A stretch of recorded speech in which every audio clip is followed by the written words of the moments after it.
नमस्कार दोस्तों, स्वागत है आपका अपने YouTube चैनल प्रज्ञा एजुकेशन सोसाइटी में। दोस्तों, आज हम लोग क्लास 10th का केमिस्ट्री पढ़ेंगे, जिसमें मैं आपको प्रथम चैप्टर के जितने भी महत्वपूर्ण शॉर्ट क्वेश्चन आंसर हैं उन सबको मैं इस वीडियो में बताऊंगा। आप इस वीडियो को पूरा देखिएगा और जितने प्रश्न उसमें बताए गए हैं उन सारे प्रश्नों को जरूर लिख लीजिएगा, क्योंकि यदि इस चैप्टर से परीक्षा में प्रश्न पूछा जाता है तो इससे बाहर एक भी नहीं आएगा, मेरा दावा है। तो निश्चित आप क्या करेंगे, इन सारे प्रश्नों को लिख लेंगे और याद कर जाएंगे। और जो स्टूडेंट परीक्षा देने जा रहे हैं इस वर्ष, उनके लिए तो बहुत महत्वपूर्ण सिद्ध होगा ये सारे प्रश्न। तो चलिए इन सारे प्रश्नों को हम लोग देख लेते हैं एक एक करके। तो आप ज़रूर इसे लिखेंगे और याद कर लेंगे। इससे पहले यदि आप अपने स्टडी को और भी बेहतर करना चाहते हैं तो आप इस चैनल को जरूर सब्सक्राइब कर लीजिए, क्योंकि यहाँ से आपके सभी विषयों की तैयारी बहुत ही बढ़िया करा दी जाएगी। तो चलिए हम लोग देखते हैं क्लास 10th केमिस्ट्री के प्रथम चैप्टर के सभी महत्वपूर्ण शॉर्ट क्वेश्चन आंसर को। इस चैप्टर का नाम है रासायनिक अभिक्रिया एवं समीकरण। तो चलिए वीडियो को शुरू करते हैं।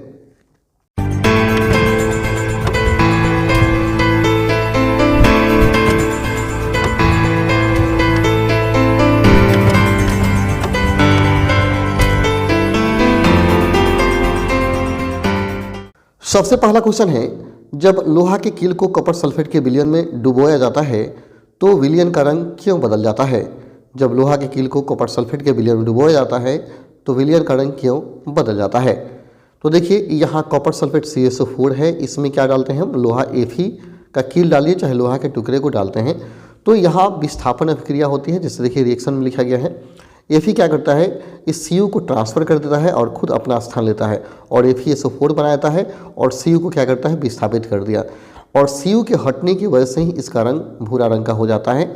देखिए, कॉपर सल्फेट जलीय विलयन में लोहा का कील डालने पर लोहा कॉपर सल्फेट के जलीय विलयन से कॉपर को विस्थापित कर देता है। इसी कारण से विलयन का रंग बदल जाता है।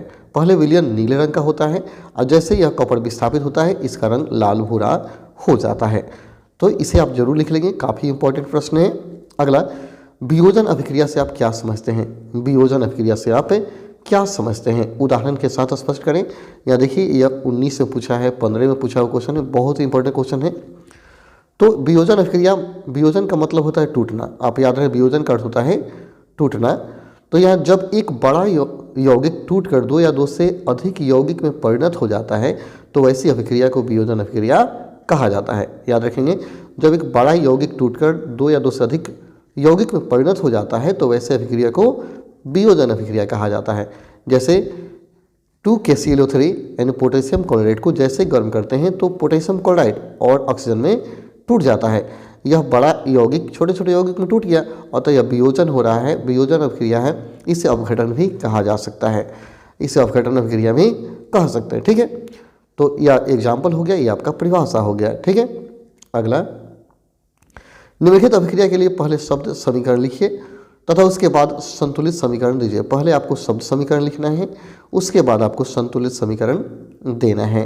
ठीक है, तो पहला दिया है, तनु सल्फ्यूरिक अम्ल दानेदार जिंक के साथ अभिक्रिया करता है, यानी सल्फ्यूरिक अम्ल H2SO4 की प्रतिक्रिया आपको जस्ता Zn से कराना है।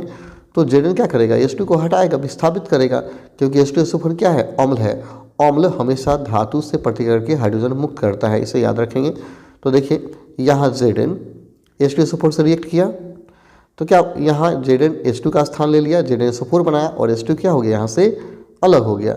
ठीक है, इस रिएक्शन को याद रखेंगे। शब्द अगर समीकरण लिखना है तो आप लिख सकते हैं जस्ता प्लस सल्फ्यूरिक अम्ल arrow zinc sulphate plus hydrogen, तब इसको लिख लेंगे।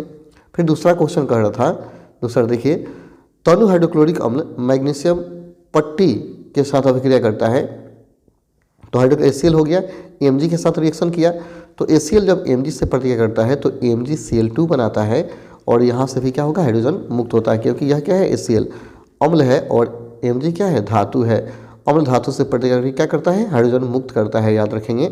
अगला तीसरा का, तनु सल्फ्यूरिक अम्ल एल्युमिनियम चूर्ण के साथ अभिक्रिया करता है, या एल्युमिनियम चूर्ण के साथ अभिक्रिया कर रहा है। तो तनु सल्फ्यूरिक H2SO4 हो गया, एल्युमिनियम Al से प्रतिक्रिया करेगा, सेम पहले की तरह रिएक्शन होगा, Al आ जाएगा यहाँ पे, देखिए आ गया है, और Al2SO4 3 बना और 3H2 अलग हो गया। इस सबको आप याद करते जाएंगे। चौथा है, चौथा देख लीजिए, क्वेश्चन दिया तनु हाइड्रोक्लोरिक अम्ल लौह के रेतन के साथ अभिक्रिया करता है, लोहा के रेतन के साथ अभिक्रिया करता है तो क्या बनता है, ये आपको बताना है। ठीक है, तो देखिए ये कहेंगे इन्हें लोहा के रेतन से सल्फ्यूरिक हाइड्रोक्लोरिक अम्ल अभिक्रिया किया तो FeCl2 बना दिया और H2 क्या हो गया, अलग हो गया। तो इन सारे रिएक्शन को आप जरूर लिख लेंगे। ठीक है, अगला अवक्षेपण अभिक्रिया से आप क्या समझते हैं, अवक्षेपण अभिक्रिया से आप क्या समझते हैं। तो कहा जाएगा जब दो विलयनों को मिलाया जाता है और उनकी अभिक्रिया से श्वेत रंग के एक पदार्थ का निर्माण होता है तो जल में अविलेय है,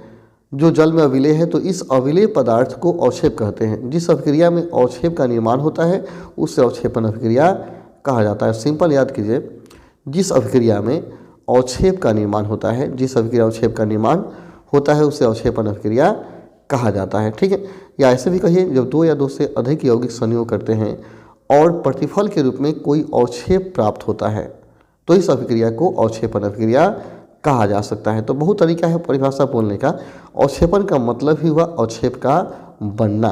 ठीक है, अब यहाँ रिएक्शन आप देख लेंगे, जैसे सोडियम सल्फेट हो गया, यह बेरियम क्लोराइड से अभिक्रिया करता है तो बेरियम सल्फेट और सोडियम क्लोराइड बनता है। ठीक है, तो यहाँ आप देख सकते हैं जो बेरियम सल्फेट है यह अवक्षेप के रूप में, ठोस के रूप में बाहर आ जाता है। जब अवक्षेप बन गया तो इसी अभिक्रिया को अवक्षेपण कहा जाता है। अवक्षेप बनने का मतलब यह ठोस के रूप में बाहर आ जाएगा। ठीक है, तो बेरियम सल्फेट अवक्षेप बनता है। तो आप सिंपल से याद रखेंगे, जब दो या दो से अधिक यौगिक संयोग करके प्रतिफल के रूप में एक अवक्षेप बनाते हैं तो इस प्रक्रिया को अवक्षेपण अभिक्रिया कहते हैं और रिएक्शन में आप इसको लिख देंगे। ठीक है, अगला क्वेश्चन दिया है वियोजन अभिक्रिया एवं संयोजन अभिक्रिया के लिए एक एक उदाहरण दीजिए। वियोजन अभिक्रिया और संयोजन अभिक्रिया दोनों का एक एक एग्जाम्पल लेना है। या वियोजन अभिक्रिया को संयोजन अभिक्रिया के विपरीत क्यों कहा जाता है, इस अभिक्रिया के लिए समीकरण दीजिए। तो देखिए, वियोजन का मतलब टूटना और संयोजन का मतलब क्या हो गया, जुटना। जब टूटेगा तो वियोजन हो गया और जब जुटेगा तो संयोजन। इन दोनों उल्टी क्रिया है, दोनों क्या है, उल्टी क्रिया। तो देखिए, वियोजन अभिक्रिया में एक यौगिक विच्छेदित होकर दो या दो से अधिक नए यौगिक में बदल जाता है। एक यौगिक टूटकर छोटे छोटे यौगिक में बदल जाता है। जैसे कैल्शियम कार्बोनेट हो गया, टूटा तो CaO और CO2 में बदल गया।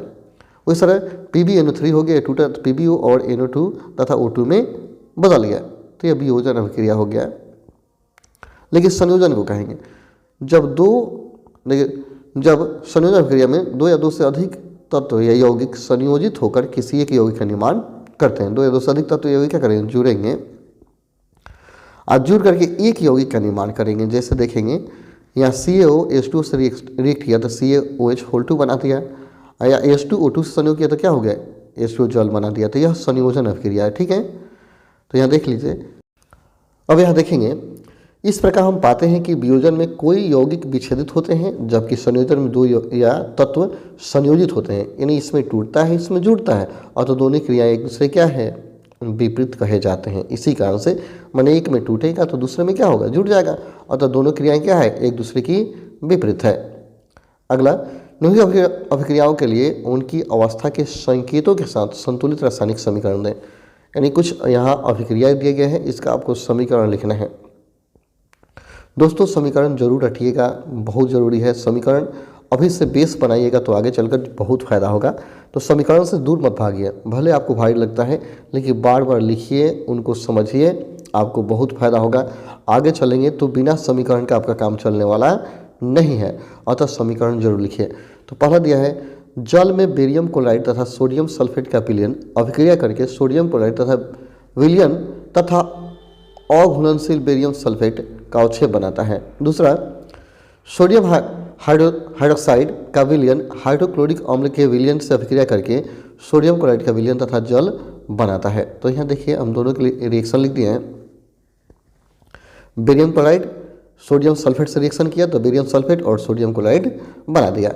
फिर सोडियम हाइड्रोक्साइड हाइड्रोक्लोरिक अम्ल से रिएक्शन करके सोडियम क्लोराइड और जल का निर्माण किया। आप इस रिएक्शन में जितने शब्द हैं, जितने यौगिक भाग लिए, उन सब का नाम लिख लेंगे और याद कर जाएंगे। ठीक है, अगला, ऊष्माक्षेपी और ऊष्माशोषी अभिक्रिया का क्या अर्थ है, यानी किसको ऊष्माक्षेपी कहेंगे और किसको ऊष्माशोषी कहेंगे, ये आपको बताना है। ऊष्माक्षेपी और ऊष्माशोषी अभिक्रिया। तो देखिए, ऊष्माक्षेपी का मतलब हुआ ऐसे अभिक्रिया जिनमें ऊष्मा निकलती है, ऊष्माक्षेपी अभिक्रिया कहलाता है। जिसमें ऊष्मा निकलेगा उसको ऊष्माक्षेपी अभिक्रिया कहेंगे, और जिसमें ऊष्मा का शोषण होता है उसको ऊष्माशोषी अभिक्रिया कहा जाता है। तो देखिए, मीथेन को जब हवा में जलाया जाता है, मीथेन को हवा में जलाया जाता है तो कार्बन डाइऑक्साइड और जल बनता है, और इस क्रिया में ऊष्मा निकलता है, ऊर्जा निकलता है।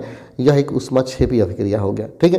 वैसे सी को, अगर कार्बन को हवा में जलाएंगे तो CO2 बनेगा, और यहाँ पर भी ऊष्मा निकलता है, अतः यह भी ऊष्माक्षेपी अभिक्रिया हो गया, ठीक है। इसके बाद देखिए, ऊष्माशोषी का मतलब हो गया ऐसी अभिक्रिया जिसमें ऊष्मा का शोषण होता है, ऊष्माशोषी अभिक्रिया कहलाता है। ऐसी अभिक्रिया जिसमें ऊष्मा का शोषण होता है ऊष्माशोषी अभिक्रिया कहलाता है। जैसे देखिए, उदाहरण मैंने लिखा है कि बेरियम डाइऑक्साइड तथा अमोनियम थायोसाइनेट की अभिक्रिया ऊष्माशोषी होती है। तो बेरियम, यह हो गया बेरियम डाइऑक्साइड और अमोनियम थायोसाइनेट हो गया। जैसे रिएक्ट किया तो आपको BaSCN2 बनाया और अमोनिया बनाया और H2 बनाया। यह एक ऊष्माशोषी अभिक्रिया होती है, इसमें ऊष्मा का शोषण होता है। तो इस रिएक्शन को आप याद कर लेंगे, ठीक है। ये थायोसाइनेट है, बेरियम थायोसाइनेट बना दिया ये, ठीक है। नेक्स्ट, संतुलित रासायनिक समीकरण क्या है? रासायनिक समीकरण को संतुलित करना क्यों आवश्यक है? संतुलित रासायनिक समीकरण क्या है? रासायनिक समीकरण को संतुलित करना क्यों आवश्यक है? तो देखिए, यहाँ इसका उत्तर प्रस्तुत है। संतुलित रासायनिक समीकरण क्या है, उदाहरण दें, अथवा में ऐसे भी क्वेश्चन हो सकता है। तो यहाँ आंसर होगा, संतुलित रासायनिक समीकरण वह है जिसमें अभिकारकों और उत्पादों के विभिन्न तत्वों के परमाणुओं की संख्या समान होती है। रासायनिक अभिक्रिया में द्रव्यमान के संरक्षण के नियम को संतुष्ट करने के लिए रासायनिक समीकरण संतुलित होना चाहिए। यानी संतुलित करने का मेन रीजन है कि द्रव्यमान संरक्षण के नियम का क्या हो, पालन हो, इसलिए समीकरण को संतुलित करना अनिवार्य है। तो कहेंगे कि वह रासायनिक समीकरण जिसमें प्रतिफल और प्रतिकारक के तत्वों के परमाणु की संख्या बराबर हो, संतुलित रासायनिक समीकरण कहलाता है। ऐसे भी लिखेंगे, चाहे इस तरह भी परिभाषा आप लिख लेंगे, ठीक है। प्रतिस्थापन अभिक्रिया क्या है, उदाहरण दें। आपको प्रतिस्थापन अभिक्रिया बताना है कि इसको कहा जाएगा। प्रतिस्थापन अभिक्रिया क्या है, उदाहरण दें। बड़ी इंपॉर्टेंट है, देख लीजिए, बहुत बार पूछा गया क्वेश्चन है, ठीक है। कहता है, वह रासायनिक अभिक्रिया जिसमें अधिक अभिक्रियाशील धातु अपने कम अभिक्रियाशील धातु को यौगिक के विलयन या गलित अवस्था से विस्थापित कर देता है, उसे प्रतिस्थापन अभिक्रिया कहा जाता है। याद रखें, वह रासायनिक अभिक्रिया जिसमें अधिक अभिक्रियाशील धातु अपने कम अभिक्रियाशील धातु को यौगिक के विलयन या गलित अवस्था से विस्थापित कर देता है, प्रतिस्थापन अभिक्रिया कहलाता है। जैसे Fe + CuSO4 FeSO4 + Cu, यहाँ क्या हो गया, FeCu को हटा दिया और FeSO4 + Cu बना दिया। तो यहाँ Cu को हटा रहा है, प्रतिस्थापित कर रहा है, और तो यह प्रतिस्थापन अभिक्रिया है। यही बात मैंने यहाँ लिखा है। इस रासायनिक अभिक्रिया भी जो कि अधिक अभिक्रियाशील है, Cu की उसे विस्थापित कर उसके स्थान पर स्वयं प्रतिस्थापित कर रहा है, यानी स्वयं वहाँ अपने आप को बैठा रहा है, ठीक है। अगला, उत्प्रेरक से आप क्या समझते हैं? उत्प्रेरक से आप क्या समझते हैं, ठीक है। तो उत्प्रेरक का मतलब एक पदार्थ है जो अभिक्रिया को फास्ट या स्लो करता है। कहीं वैसा पदार्थ जो स्वयं रासायनिक अभिक्रिया में भाग नहीं लेता है लेकिन प्रतिक्रिया के वेग को बढ़ाता है या घटाता है, उसे उत्प्रेरक कहते हैं। जैसे भी उत्प्रेरक की उपस्थिति में बेंजीन के हाइड्रोजन परमाणु को क्लोरीन परमाणु द्वारा विस्थापित किया जाता है, ठीक है। यहाँ फिर से सुनिए, वैसे पदार्थ जो स्वयं रासायनिक में भाग नहीं लेता है लेकिन प्रतिक्रिया वेग को बढ़ाता है या घटाता है, उसे उत्प्रेरक कहते हैं। जैसे Fe उत्प्रेरक है, बेंजीन और जब क्लोरीन संयोग करता है तो हाइड्रोजन क्या होता है, विस्थापित हो जाता है, ठीक है। तो यहाँ देखिए, Fe अभिक्रिया में भाग नहीं लिया लेकिन बेंजीन और क्लोरीन के बीच अभिक्रिया को संपन्न कराया, क्लोरोबेंजीन और हाइड्रोक्लोरिक अम्ल का निर्माण करा देता है, ठीक है। तो Fe उत्प्रेरक हो गया। श्वसन को ऊष्माक्षेपी अभिक्रिया क्यों कहते हैं? बहुत ही इंपॉर्टेंट क्वेश्चन। श्वसन को ऊष्माक्षेपी अभिक्रिया क्यों कहते हैं, इसको जरूर रटेंगे और याद कर जाएंगे। कहेंगे, हमें जीवित रहने के लिए ऊर्जा चाहिए, हमें जीवित रहने के लिए ऊर्जा चाहिए। यह ऊर्जा हमें भोजन से मिलती है जिसे हम खाते हैं। पाचन के दौरान भोजन सरल पदार्थ में टूट जाता है। उदाहरण के लिए चावल, आलू, ब्रेड में कार्बोहाइड्रेट होता है। एक कार्बोहाइड्रेट टूटकर ग्लूकोज बनाता है। यह ग्लूकोज हमारे शरीर की कोशिकाओं में ऑक्सीजन से संयोग करता है और ऊर्जा प्रदान करता है। इस अभिक्रिया का विशेष नाम श्वसन है, ठीक है। इस क्रिया को ही श्वसन कहा गया। यहाँ क्या करता है, ग्लूकोज जो है ऑक्सीजन संयोग करके कार्बन डाइऑक्साइड और जल बनाता है जिससे ऊर्जा मिलती है। यही क्रिया श्वसन की क्रिया है। तो आप इसको अच्छा से लिखेंगे। फिर से देख लीजिए, हमें जीवित रहने के लिए ऊर्जा चाहिए। यह ऊर्जा हमें भोजन से मिलता है जिसे हम खाते हैं। पाचन के दौरान भोजन सरल पदार्थों में टूट जाता है। उदाहरण के लिए चावल, आलू, ब्रेड कार्बोहाइड्रेट होता है में कार्बोहाइड्रेट होता है। एक कार्बोहाइड्रेट टूटकर ग्लूकोज बनाता है। यह ग्लूकोज हमारे शरीर की कोशिकाओं में ऑक्सीजन से संयोग करता है और ऊर्जा प्रदान करता है। इस अभिक्रिया विशेष का नाम ही श्वसन है और इसमें ऊष्मा निकल रहा है, इसलिए श्वसन को ऊष्माक्षेपी अभिक्रिया कहा जाता है। कहिएगा यहाँ, चूँकि श्वसन अभिक्रिया में ऊष्मा निकलता है, यहाँ देखिए निकलता है, इसलिए श्वसन अभिक्रिया को ऊष्माक्षेपी अभिक्रिया कहा जाता है। जिससे ग्लूकोज ऑक्सीजन संयोग किया तो क्या बनाया, कार्बन डाइऑक्साइड और जल का निर्माण किया और ऊर्जा निकल रहा है। यही ऊर्जा निकलना ऊष्माक्षेपी अभिक्रिया को दर्शाता है। ठीक है, अगला, क्योंकि श्वसन अभिक्रिया में ऊष्मा निकलता है इस कारण से इसे श्वसन ऊष्माक्षेपी अभिक्रिया कहते हैं। अगला क्वेश्चन है, रासायनिक समीकरण लिखें जब जिंक सल्फेट को हवा की उपस्थिति में गर्म किया जाता है या कार्बन डाइऑक्साइड गैस को चूना जल में प्रवाहित किया जाता है तो क्या होगा। तो पहला है, जिंक सल्फेट को हवा की उपस्थिति में गर्म करते हैं। तो देखिए, जिंक सल्फेट को हवा की उपस्थिति में गर्म करने पर जिंक ऑक्साइड तथा ऑक्सीजन गैस निर्माण होता है। जिंक सल्फेट, ठीक है, जिंक सल्फाइड है, ZnS है, हवा की उपस्थिति में गर्म करते हैं तो ZnO और SO2 सल्फर डाइऑक्साइड बनता है। ठीक है, अगला, कार्बन डाइऑक्साइड गैस को चूना जल में प्रवाहित करने पर CaCO3 का अवक्षेप बनता है जिससे चूना जल दूधिया हो जाता है। जैसे यह चूना जल हो गया, इसमें CO2 डाल दिए तो CaCO3 और जल का निर्माण हुआ जिससे चूना जल दूधिया हो जाता है। ठीक है, इसको याद रखेंगे। प्रकाश अपघटन अभिक्रिया से क्या समझते हैं, उदाहरण दें। प्रकाश अपघटन अभिक्रिया से क्या समझते हैं, उदाहरण दें। तो कहा जाएगा प्रकाश अपघटन, प्रकाश की उपस्थिति में अपघटन होगा। और अपघटन या वियोजन वह अभिक्रिया है जिसमें किसी यौगिक के बड़े अणु टूटकर दो या दो से अधिक पदार्थ में टूट जाते हैं जिससे गुण मूल यौगिक के गुण से बिल्कुल भिन्न होता है। लेकिन यह क्रिया जब प्रकाश की उपस्थिति में होगा तब इसे प्रकाश अपघटन अभिक्रिया कहेंगे। इसमें जोड़ दीजिएगा, जब यह क्रिया प्रकाश की उपस्थिति में होता है तब इस क्रिया को प्रकाश अपघटन अभिक्रिया कहा जाता है। अपघटन का मतलब ही होता है बड़ा यौगिक टूटकर छोटे छोटे यौगिक में बदल जाएगा। लेकिन यहाँ टूटने की क्रिया प्रकाश की उपस्थिति में होगी तब इसे प्रकाश अपघटन अभिक्रिया कहा जाएगा। जैसे देखिए, 2AgCl सूर्य प्रकाश की वजह टूटकर Ag और Cl2 में बदल जाता है, अतः यह प्रकाश अपघटन अभिक्रिया है। ठीक है, तो इसे याद रखेंगे अच्छा से और इसे जरूर लिख लेंगे। काफ़ी इंपॉर्टेंट प्रश्न सब है और रिएक्शन जरूर याद करेंगे, एक एक टर्म को रटते जाइए। अगला क्वेश्चन है,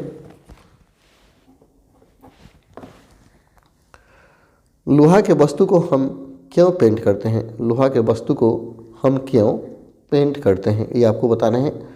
देखिए, पेंट करने से लोहा के पदार्थ का ऊपरी भाग छुप जाता है, वह वायु के साथ सीधे संपर्क में नहीं आता है जिस कारण उसमें जंग नहीं लगता है। इस लोहा के वस्तु को हम जंग से बचाने के लिए पेंट करते हैं। यानी किसी भी लोहा के वस्तु को पेंट कर दीजिएगा तो हवा के संपर्क में नहीं आएगा, जिससे वो रिएक्शन नहीं करेगा, उसमें मूर्छा नहीं लगेगा और वो खराब नहीं होगा। इसी कारण से लोहा के वस्तु को पेंट किया जाता है। अगला, निम्नलिखित समीकरण को संतुलित कीजिए। यहाँ समीकरण कुछ दिया गया है जिसको संतुलित करना है। H2 + O2 H2O, तीन को समीकरण दिया है, देखिए आसानी से संतुलित तो मैंने कर दिया। यहाँ 2 इसमें मल्टीप्लाई कर दीजिए और इधर भी 2 से कर दिए, 2H2O हो गया। यानी इधर और इधर दाएं बाएं, तीर के दाएं और बाएं तत्वों के परमाणु संख्या बराबर होनी चाहिए। यहाँ पर भी संतुलित है, यहाँ पर भी मैंने संतुलित कर दिया है। इसको आप देख लेंगे और अच्छा से समझ लेंगे। यहाँ देखना है कि H अगर 4 को 8 को है तो इधर भी H 8 को होना चाहिए, तभी संतुलित होगा। ठीक है, वायु में जलाने से पहले मैग्नीशियम रिबन को साफ क्यों किया जाता है। बहुत ही इंपॉर्टेंट क्वेश्चन, वायु में जलाने से पहले मैग्नीशियम रिबन को साफ क्यों किया जाता है। कहेंगे, यदि मैग्नीशियम रिबन नम वायु के संपर्क में रहता है तो उस पर सफ़ेद रंग का मैग्नीशियम ऑक्साइड की परत जम जाती है। यह परत मैग्नीशियम के जलने में अवरोध पैदा करता है, इसलिए मैग्नीशियम रिबन को पहले रेगमार से साफ कर लिया जाता है, यानी सीरीस कागज से पहले साफ कर लिया जाता है, इसके बाद उसको जलाया जाता है। फिर से आप समझिए, मैग्नीशियम रिबन नम वायु के संपर्क में जब रहता है तो उस पर सफ़ेद रंग का मैग्नीशियम ऑक्साइड की परत पर जम जाती है। यह परत मैग्नीशियम के जलने में अवरोध पैदा करता है, इसलिए मैग्नीशियम रिपर को सीरीज कागज़ से साफ कर दिया जाता है ताकि यह जो परत है मैग्नीशियम ऑक्साइड का वो अलग हो जाए और आसानी से वो जल सके। ठीक है।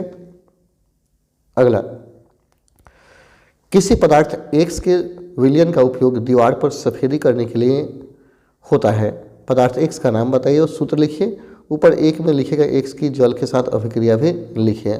तो देखिए X का प्रयोग किस लिए कर रहे हैं? सफ़ेदी के लिए। इसका मतलब है चूना जल ही होगा, क्योंकि चूना जल से ही क्या होता है, घर पेंट किया जाता है। तो X का नाम कैल्शियम ऑक्साइड होगा, CaO, क्योंकि इसी से हम क्या पुताई करते हैं। और जल के साथ रिएक्शन यहाँ लिखा गया CaO + H2 CaOH होल 2। अब यह CaOH भखरा चूना हो गया। जल में जैसे ही चूना मिलाता है तो भखड़ जाता है, भखरा चूना हो जाता है। ठीक है। तेल एवं वसायुक्त खाद्य पदार्थों को नाइट्रोजन से प्रभावित क्यों किया जाता है?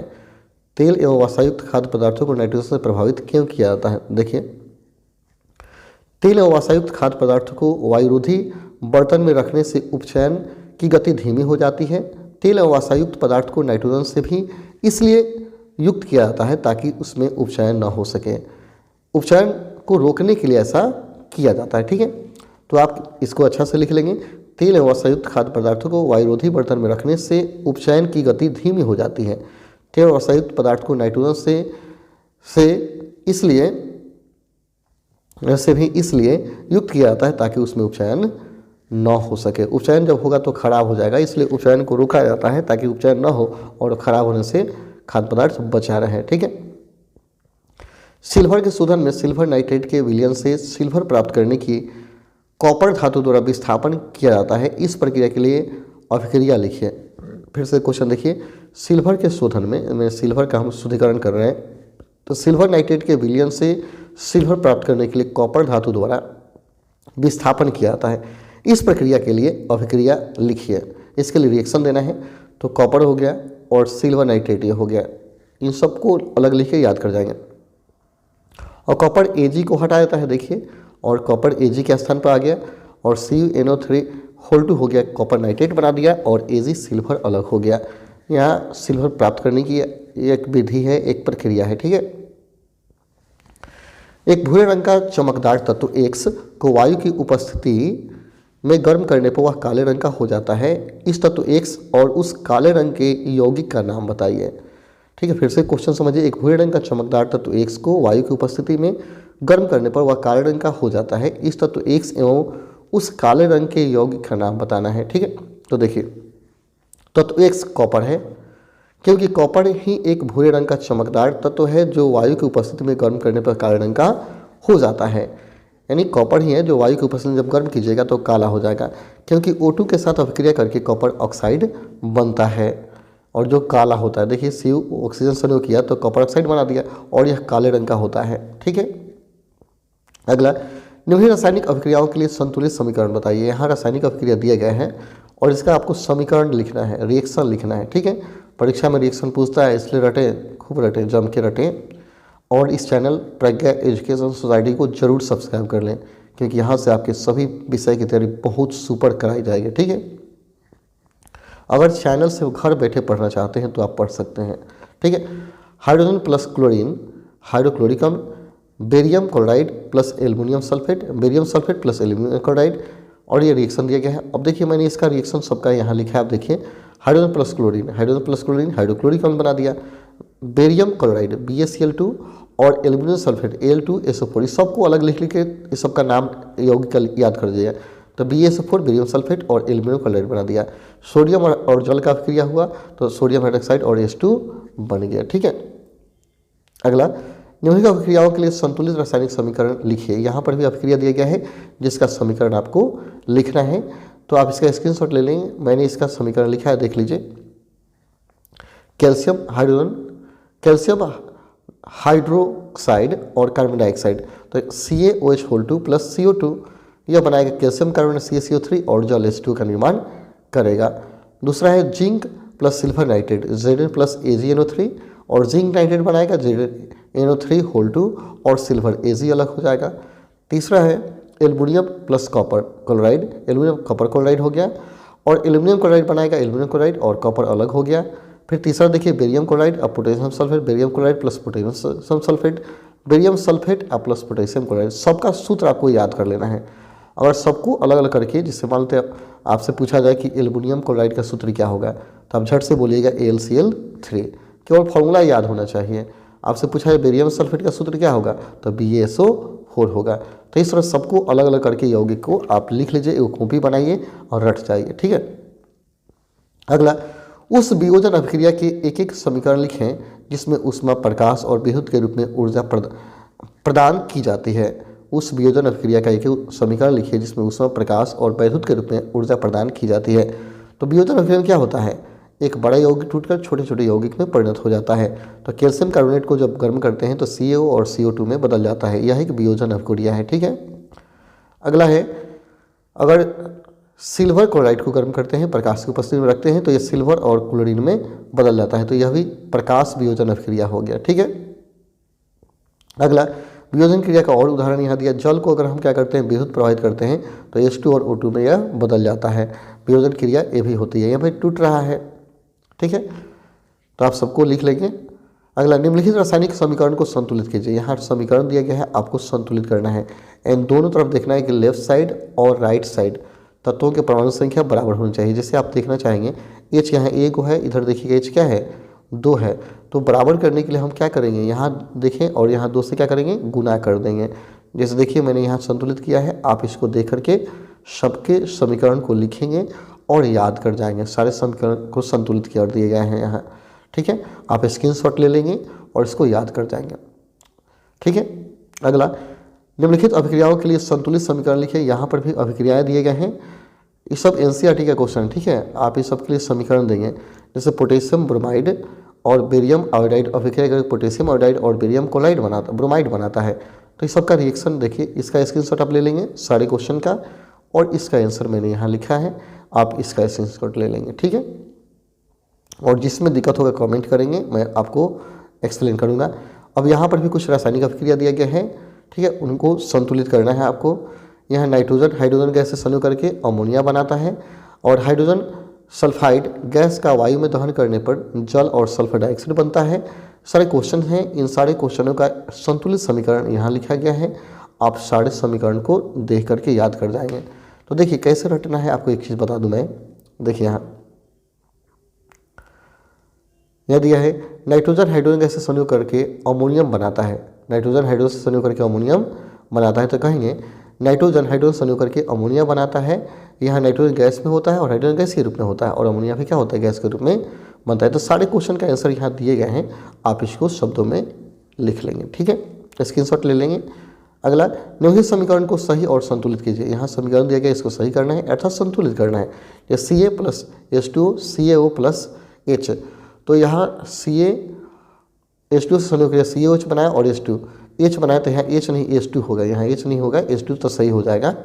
तो यहाँ क्या करेंगे, केवल CaOH होल 2 यहाँ होगा। देखिए मैंने सही कर दिया है, और N और H रिएक्शन नहीं करता है, N2 और H2 रिएक्ट करता है। देखिए यहाँ सही लिखा गया है, तो आपको सही कर लेना है, संतुलित कर लेना है, ठीक है। रासायनिक समीकरण को अधिक जानकारी देने वाला कैसे बनाया जा सकता है, रासायनिक समीकरण को अधिक जानकारी देने वाला कैसे बनाया जा सकता है। तो देखिए कहेंगे, रासायनिक अभिक्रिया को 3 तरीका से जानकारी देने वाला बनाया जा सकता है। रासायनिक अभिक्रिया को 3 तरीका से जानकारी देने वाला बनाया जा सकता है। पहला, अभिकारकों और उत्पादों की भौतिक अवस्था को दर्शा करके, अभिक्रिया में ऊष्मा परिवर्तन दर्शाकर, अभिक्रिया में होने वाली परिस्थिति को दर्शा, यानी परिस्थिति दिखाइए, इसके बाद ऊष्मा दिखाइए और अवस्था को दिखाइए। परिस्थिति, अवस्था और ऊष्मा को दिखा करके हम और जानकारी देने वाला रिएक्शन बना सकते हैं, ठीक है। अगला, किस प्रकार की रासायनिक अभिक्रिया होती है जब मैग्नीशियम के तार को वायु में जलाया जाता है। मैग्नीशियम तार को हवा में जलाने पर तो कौन सा रिएक्शन होगा, या चूना पत्थर को गर्म किया जाएगा तो कौन सा रिएक्शन होगा, ये आपको बताना है, ठीक है। तो देखिए इसका मैंने यहाँ आंसर लिख दिया है, और भी क्वेश्चन इसमें दिए गए हैं, इन सारे क्वेश्चन को आप देख लेंगे, बहुत सारे क्वेश्चन यहाँ हैं। तो देखिए इनका आंसर है, यहाँ इस अभिक्रिया का नाम यहाँ दिया गया है, देख लेंगे, यह संयोजन अभिक्रिया होता है, ठीक है। और दूसरा का दिया है, सारी अभिक्रियाओं को देख लेंगे और याद कर जाएंगे। दूसरा दिया है, चूना पत्थर गर्म किया जाता है, तो चूना पत्थर गर्म करेंगे, CaCO3 को जब आप गर्म कीजिएगा तो CaO और CO2 में टूट जाएगा, तो वियोजन अभिक्रिया हो गया, या अपघटन अभिक्रिया हो गया। इसका प्रोटीन को अमीनो अम्ल में परिवर्तित किया जाता है तो क्या होगा, अपघटन होगा। इसके बाद डी भी, जल में विद्युत धारा प्रवाहित करेंगे, अपघटन होगा। अमोनिया और हाइड्रोजन क्लोरीन में मिश्रित होगा तो संयोजन अभिक्रिया होगा। तो सारे अभिक्रिया का नाम देने हैं आप क्वेश्चन के साथ। जैसे क्वेश्चन बना लीजिएगा, ऐसे बनाइएगा जैसे जल में विद्युत धारा प्रवाहित करने पर कौन सी अभिक्रिया होती है, ऐसे क्वेश्चन अलग लिखिएगा कि जल में विद्युत धारा प्रवाहित करने पर कौन सी अभिक्रिया होती है, तो कहेंगे जल में विद्युत धारा प्रवाहित करने पर अपघटन अभिक्रिया होती है। फिर क्वेश्चन बनाएंगे प्रोटीन को अमीनो अम्ल में परिवर्तित किया जाता है तो कौन सी अभिक्रिया होती है, तो कहेंगे अपघटन अभिक्रिया होती है। वैसे ही अमोनिया और हाइड्रोजन क्लोरीन को मिश्रित किया जाता है तो कौन सी अभिक्रिया होती है, तो कहेंगे संयोजन अभिक्रिया होती है। तो क्वेश्चन बना लेंगे और आंसर अलग से लिख लेंगे, ठीक है। निम्नलिखित समीकरण में किस प्रकार की अभिक्रिया दर्शाती है, यहाँ पर भी अभिक्रिया का नाम देना है कि कौन कौन सी अभिक्रिया है। तो देख लीजिए, यह टूट रहा है तो अपघटन अभिक्रिया है, यहाँ जुट रहा है तो संयोजन अभिक्रिया है, यहाँ पर भी टूट रहा है तो अपघटन, यहाँ टूट रहा है अपघटन, और ई में भी जुट रहा है तो संयोजन अभिक्रिया है। तो यह संयोजन टूटेगा तो विघटन और जुटेगा तो संयोजन, ठीक है। निम्नलिखित रासायनिक अभिक्रिया को संतुलित करना है। अब इस रिएक्शन को क्या करना है, आपको संतुलित करना है, जिसका संतुलित मैंने यहाँ लिखा है समीकरण। तो आप देख लीजिए, सारे समीकरण को संतुलित यहाँ कर दिया गया है, ठीक है। अगला CO plus H2O arrow CO plus H2O अभिक्रिया में कारण सहित उपचयित पदार्थ, औपचयित पदार्थ, उपचायक, औपचायक बताइए। तो देखिए, यहाँ उपचयन माने ऑक्सीकरण, औपचयन माने अवकरण होता है, ठीक है। उपचयित पदार्थ माने जिसका ऑक्सीकरण हुआ, औपचयित पदार्थ जिसका अवकरण हुआ, उपचायक जो क्या करता है, ऑक्सीकरण करता है, औपचायक जो अवकरण करता है। देखिए, तो यहाँ क्या होता है, यहाँ उपचयित पदार्थ H2 है, क्योंकि उपचयित यहाँ ऑक्सीजन क्या है H2 में, यहाँ थोड़ा सा आप देख लेंगे, खाली H2 है, O नहीं है। यहाँ H2 में आकर के O जुड़ रहा है H2O, तो O जुटेगा तो उसका उपचयन हो गया, यानी ऑक्सीकरण हुआ। और यहाँ से O हटा तो CO का अपचयन हुआ, CO से क्या होता है, O हट रहा है तो CO का क्या होगा, अपचयन हुआ। तो औपचयित पदार्थ कौन हो गया, CO, उपचयित पदार्थ होगा H2, ठीक है। तो यहाँ CO प्लस H2 लिखा हुआ है, ठीक है। अब यहाँ देखेंगे, एक बात आपको मैं बता दूं, CO उपचायक है, CO उपचायक है क्योंकि इसको उपचयित करता है ना, CO के कारण H2 का ऑक्सीकरण हो रहा है, अतः इसको कहेंगे उपचायक। मैंने जो दूसरों को ऑक्सीकृत कर दिया उसको ऑक्सीकारक बोले, और H2 के कारण CO का अवकरण हो रहा है, अतः H2 को बोलेंगे औपचायक। तो यहाँ देखिए लिख दिए हैं, H2 औपचायक है क्योंकि हाइड्रोजन कॉपर ऑक्साइड के ऑक्सीजन के निष्कासन के लिए उत्तरदायी है, ठीक है। तो इस तरह आप सारे क्वेश्चन के आंसर को लिखेंगे। अगला, निम्नलिखित रासायनिक समीकरण द्वारा क्या जानकारी होती है, हो जाती है, ये समीकरण से आपको क्या जानकारी मिल रहा है। 2Mg प्लस O2 2MgO, इससे क्या जानकारी मिला। तो देखिए, इससे जानकारी मिला मैग्नीशियम अक्सर में जलकर मैग्नीशियम ऑक्साइड बनता है, एक जानकारी मिला। दूसरा मिलता है मैग्नीशियम का प्रतीक Mg है, ये पता चला। ऑक्सीजन का सूत्र O2 है, ये पता चलता है। और मैग्नीशियम ऑक्साइड के सूत्र का ज्ञान होता है, एक ही MgO होता है। और देखिए, मैग्नीशियम के 2 परमाणु, ऑक्सीजन के 1 परमाणु अणु संयोग करके मैग्नीशियम ऑक्साइड के 2 अणु बनाते हैं, इसका 2 गो, इसका 1 गो, मिलकर 2 गो MgO बनाया। तो हम कह सकते हैं कि 2 मोल मैग्नीशियम ऑक्सीजन का 1 मोल संयोग करके मैग्नीशियम ऑक्साइड का 2 मोल बनाता है। अगर अणुभार निकाला जाए तो आप देखेंगे कि मैग्नीशियम 48 ग्राम मैग्नीशियम है, 32 ग्राम ऑक्सीजन के साथ संयोग करके 80 ग्राम मैग्नीशियम ऑक्साइड का निर्माण कर रहा है, ठीक है।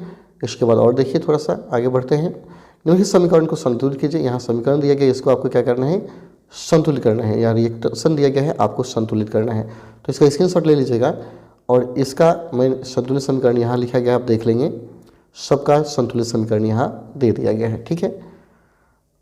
तो Na plus O2 arrow Na2O, तो इसका संतुलित है यहाँ, सबका संतुलित यहाँ किया गया है, आप इसको देख लेंगे अच्छा से। अगला, निम्न कथन को रासायनिक समीकरण में परिवर्तित कीजिए और फिर समीकरण को संतुलित कीजिए। इस सब का रासायनिक समीकरण आपको देना है, आप पढ़ लेंगे। जैसे हाइड्रोजन सल्फाइड गैस वायु में जलकर जल और सल्फर डाइऑक्साइड गैस बनाता है। तो देखिए, इसका रिएक्शन यहाँ दिया गया है, सब क्वेश्चन का यहाँ आंसर दिया गया है, तो आप इसको लिख लेंगे। इसके बाद निम्नलिखित रासायनिक समीकरण को संतुलित रासायनिक समीकरण लिखिए। इस सब का भी समीकरण आपको लिखना है। मीथेन सूर्य के प्रकाश में क्लोरीन के साथ अभिक्रिया करके क्या बनाता है, तो देखिए यहाँ इसका समीकरण दिया गया है। मीथेन सूर्य के प्रकाश में रिएक्शन किया तो CH3Cl और HCl बनाता है, ठीक है। सबका यहाँ रिएक्शन दिया गया है, आप इसको अच्छा से लिख लेंगे, ठीक है। चलिए, तो इस चैप्टर के सभी महत्वपूर्ण प्रश्न यहीं पे खत्म हो जाते हैं। फिर हम लोग मिलते हैं अगले वीडियो में, तब तक के लिए धन्यवाद। जय हिंद, जय भारत, जय मेरे प्रिय छात्रों।